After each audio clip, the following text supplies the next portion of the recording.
ترمذی شریف کتاب البر والصلہ حدیث نمبر 1923 ہے۔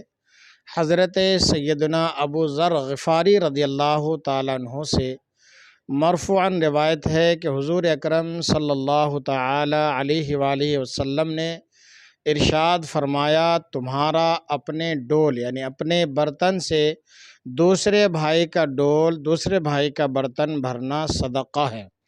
تمہارا نیکی کا حکم کرنا اور برائی سے منع کرنا صدقہ ہے۔ تمہارا اپنے مسلمان بھائی کے لیے مسکرانا صدقہ ہے، اور تمہارا کسی بھٹکے ہوئے کو راستہ دکھانا بھی صدقہ ہے۔ آج تک شاید آپ نے یہی سن رکھا ہوگا کہ خدا کی راہ میں مال خرچ کرنے سے ہی صدقہ کرنے کا ثواب ملتا ہے۔ نہیں، ایسا نہیں ہے۔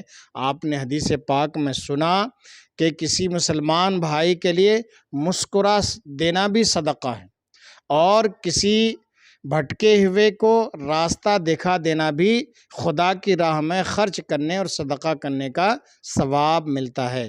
لہٰذا ہمیں اور آپ کو چاہیے کہ ہم یہ صفتیں بھی اپنے اندر پیدا کرنے کی کوشش کریں۔